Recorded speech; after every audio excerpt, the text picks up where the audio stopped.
Rawahul Bukhari, hadis ini diriwayatkan oleh Imam Bukhari.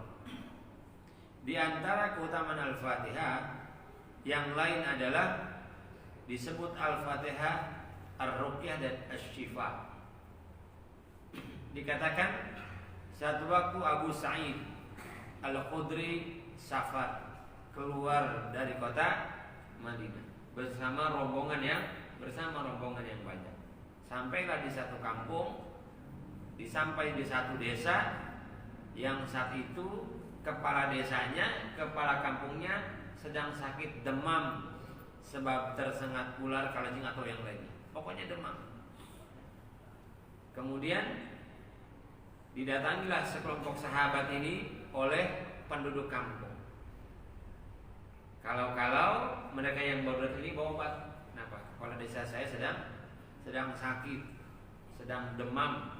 Bawa obat apa enggak? Biasanya orang yang musafir itu bawa obat-obatan. Dan saat itu para sahabat ini sedang kehabisan bekal, lagi butuh makanan. Kemudian ditanyakan, adakah di antara kalian yang membawa obat atau bisa mengobati? Berdirilah salah seorang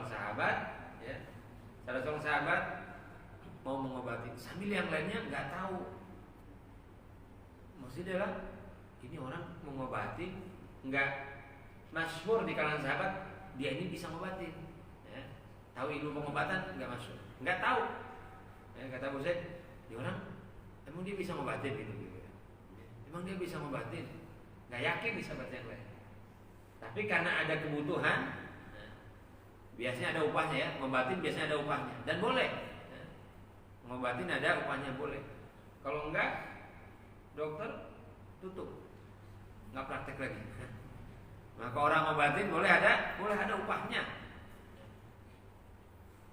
Jadi dia kemudian sambil yang lain mungkin, ini jangan-jangan malu-maluin kita nih, minta mau ngobatin tapi yang lain nggak tahu dia ahli ngobatin, nggak tahu.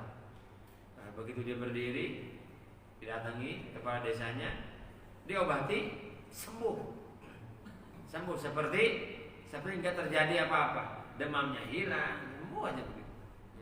Kemudian dikasih hadiah, dikatakan sebagian berpuluh kambing atau yang lainnya dikasih hadiah ya, untuk makan.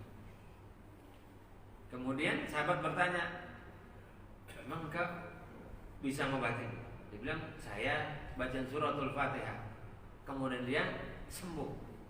Baca surah Al-Fatihah, kemudian sembuh. Dan sahabat yang bertanya, emang Nabi pernah ngajarin kalau ada orang sakitnya Al-Fatihah? Enggak, inisiatif aja. Enggak, inisiatif aja. Belum pernah diajarkan sebelumnya. Lah para sahabat bingung, jangan-jangan ini perkara terlarang. Jangan-jangan ini perkara terlarang. Jangan dipotong dulu itu kambingnya. Jangan dibagi dulu nih. Sebelum kita sampai ke Madinah bertanya kepada Nabi Muhammad SAW. Karena ini perkara yang baru, ya, Yang namanya ada kebutuhan, tahunya keutamaan Al-Fatihah, bacain aja Al-Fatihah, sembuh. Tapi sahabat takut, ini perkara yang terlarang dalam agama. Habis itu dapat hadiah lagi banyak. Kita jangan apa-apain dulu sebelum tanya Nabi Muhammad SAW. Kemudian balik ke kota Madinah, bertemu Nabi Muhammad SAW. Ditanyakan, apa kata Nabi jawabannya? Bagian deh, jangan lupa bagian saya. Bagian, jangan lupa bagian saya. Ya. Artinya ini perkara yang maka disebut Al-Fatihah Syifa, disebut Al-Fatihah Ar-Ruqyah. Makanya kalau yang sakit bacain Al-Fatihah sebelum dibawa ke dokter. Sebelum dibawa ke dokter. Sebelum dibawa ke puskesmas, sebelum dibawa ke rumah sakit. Al-Fatihah. Kuncinya Ustaz, yakin. Ente mah suka coba-coba sih sama Allah. Cobalah. Siapa tahu bahasanya. Siapa tahu sembuh. Apa kata Allah? Ana ala dhanni 'abdi bi. Saya tergantung prasangka hamba terhadapku. Makanya yakin. Al-Fatihah. Anak sakit panas, Al-Fatihah, girang jalan gitu. istri, tapi bawa ke dokter, ya. Berangkat Bismillah Al-Fatihah, sembuh insyaallah biidznillah. Bahkan Al-Fatihah ini kata Nabi afdhalud du'a alhamdulillah. Sebaik-baiknya doa alhamdulillah. Bacakan Al-Fatihah, sampaikan hajat, pintakan hajat, kabul. Makanya kita mau ngaji Al-Fatihah. Makanya kita ba'da sholat baca Al-Fatihah. Makanya kita mau ngapa-ngapain Al-Fatihah. Bukan gak punya dasar, kita punya sandaran hukumnya. Karena nama lain dari Al-Fatihah adalah Alhamdulillahirabbil alamin.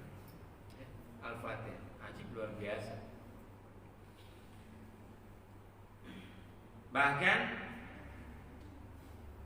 Syekh Muhyiddin Ibn Arabi mengatakan bahwa siapa orang ba'da maghrib, ini kata ulama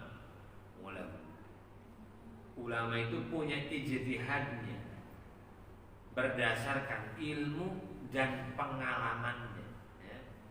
Berdasarkan ilmu menyimpulkan dari Al-Quran, dari hadis dan pengalamannya. Kata Syekh Muhyiddin Ibn Arabi, disebut Syekhul Akbar beliau, siapa orang yang membaca ba'da maghrib 40 kali Al-Fatihah kemudian berdoa kepada Allah Subhanahu wa taala, qabul permintaan.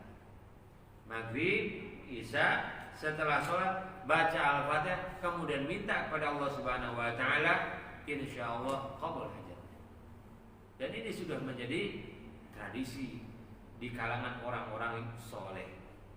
Kenapa begitu? Dasarnya apa? Rasulullah SAW bersabda dalam hadis yang lain, ma anzalallahu fit Taurat wala fil Injil mithlu ummul Quran, mithlu ummil Quran. Tidaklah Allah menurunkan di dalam Taurat, di dalam Injil, dalam kitab-kitab terdahulu, mithlu ummil Quran, yang seumpama Al-Fatihah. Nggak ada tuh dalam Taurat, dalam Injil surat yang sehebat Al-Fatihah, kata Rasul. Ya. Wahya maqsumatun baini wa baina 'abdi. Dan surah Al-Fatihah itu dibagi dua, untukku dan untuk hamba. yakni surah Al-Fatihah berisi puji-pujian kepada Allah Subhanahu wa taala dan berisi doa. Dibagi dua. Wali 'abdi ma sa'al. Dan bagi hambaku apa yang dia minta. Hadis sahih. Kata Allah Subhanahu wa taala, yakni Al-Quran, kata Nabi Muhammad SAW, Al-Quran dibagi dua, satu untuk Allah, satu untuk hamba.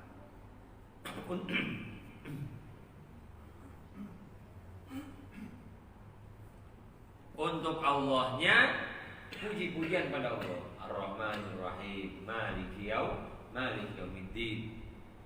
Kemudian doa, Iyyaka na'budu wa iyyaka nasta'in. Kepadamu kami menyembah dan kepadamu kami mohon pertolongan. Ini doa. Maka ada anak kita bandel banget, ya. Bader banget. Udah emaknya rajin-rajin bacain tuh anak Al-Fatihah 40 kali setelah sholat, bil khususnya setelah sholat maghrib. Kemudian berdoa pada Allah Subhanahu wa taala. Itu anak Ustaz. Gimana kalau suami yang nakal? Bandelnya telat. Al-Fatihah jumlahnya sama 40 kali juga. Kali kalau udah tua 80 kali terserah ada. Yang banyak-banyak 40 kali. Istrinya kagak betah di rumah. Arisan tiap hari. Al-Fatihah. Iyyaka na'budu wa iyyaka nasta'in. Ihdinas siratal mustaqim. Ya Allah, tunjukkanlah kepada kami, siapa kami ini? Kita bersama keluarga kita. Kita bersama orang-orang kita cinta. Ihdina, tunjukkan kami Allah siratal mustaqim, jalan yang lurus. Yaitu jalan orang-orang yang Engkau berikan nikmat tuh. Udah minta soleh, udah minta dikasih nikmat. Bukan jalan orang yang Kau murka, bukan jalan orang yang Kau benci, bukan jalan orang yang Kau tidak berikan karunia. Ajib. Makanya setelah Al-Fatihah ada amin. Ya. Ayat keberapa amin dalam Al-Fatihah? Nggak ada, bukan ayat. Dibaca amin. Zikir saja kata Rasulullah, setelah Al-Fatihah bacain amin. Jadi bukan ayat ke-8 atau ayat ke-7, enggak. Nah, kita patut curiga, kenapa amin? Karena kandungan doa yang luar biasa dalam Al-Fatihah. Baca itu Al-Fatihah kabul. Dan banyak lagi keutamaan Al-Fatihah. Hadis yang saya tadi bacakan adalah hadis yang diriwayatkan oleh Imam At-Tirmidzi wa huwa sahih. Dan hadis itu adalah hadis sahih Al-Fatihah.